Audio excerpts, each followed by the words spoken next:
My name is Tom Waters, and this is a quick episode of Sales in Cinema. Salesmen in pop culture are often portrayed as slick-haired, money-grubbing opportunists who will say anything to make an extra buck.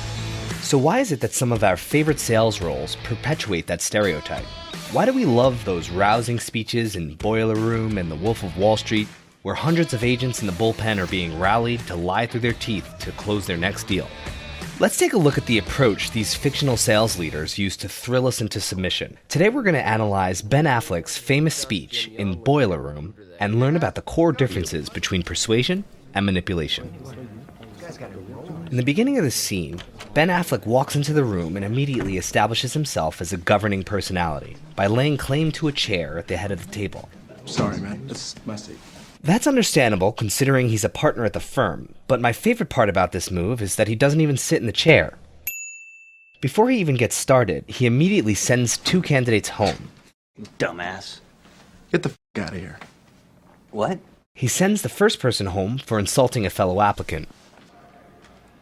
Okay. He sends the second one home by claiming that the position is a training program.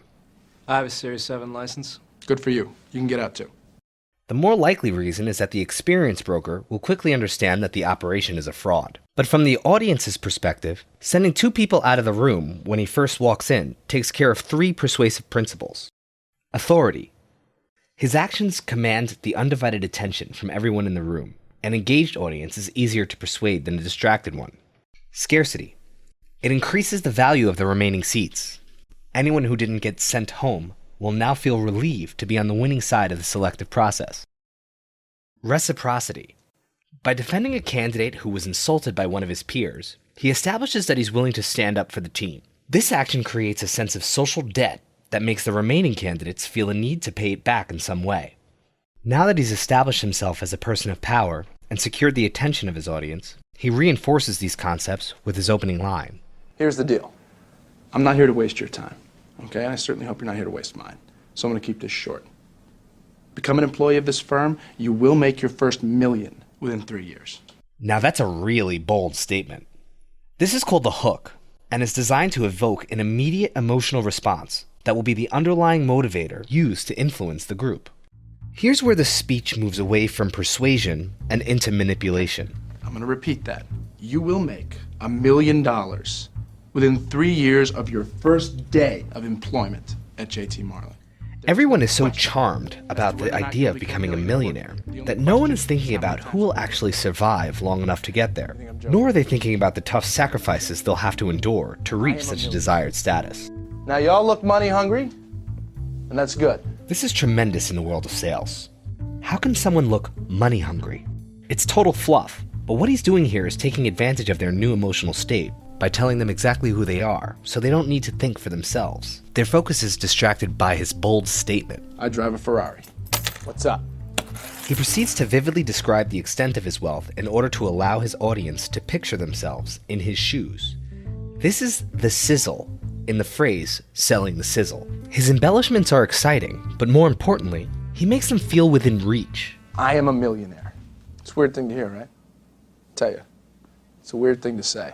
This puts him on their level, sharing his own wonder and delight in his success. I am a millionaire. I guess how old I am. 27. Everyone in the room is thinking to themselves, I can do this. Once he has them hooked and has his prospect fantasizing about their new potential future, he can now establish what he wants. So, now you know what's possible. Let me tell you what's required. This is the part of the speech that introduces the reality of what it takes to actually secure their desired goals. He starts with a very logical and completely obvious requirement of becoming a millionaire at his firm. You are required to work your f***ing ass off at this firm. You have to work hard. He reinforces the necessity of hard work by creating an us versus everyone else perspective. We want winners here, not pikers. A piker walks at the bell. Who would ever want to identify themselves as a piker? He's polarizing the room to position his next statements to be accepted quickly and without much consideration. Piker asks how much vacation time you get in the first year. Vacation time? This gets registered by the candidates as, I don't want to be a piker, so I guess I don't really need a vacation. Then he hits them with the harsh reality of the situation. Okay. First 3 months at the firm or as a trainee, you make $150 a week. He rattles it off like a side effects disclaimer on a prescription medicine commercial. Accounts for your team leader. You open 40 accounts, you start working for yourself. The sky's the limit. 3 months of committing full-time work for less than half a typical minimum wage.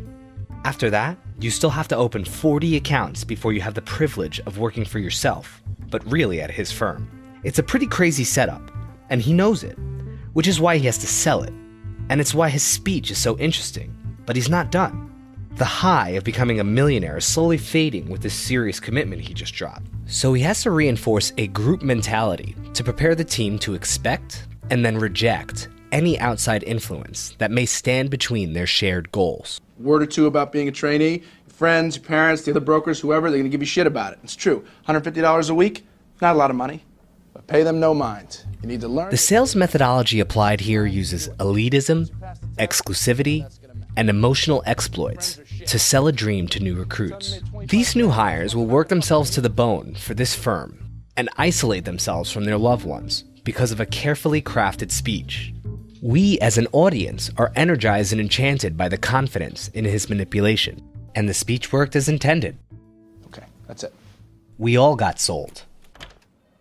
Want to learn more about sales theory and pop culture? Be sure to like and subscribe to get notified of our next segment.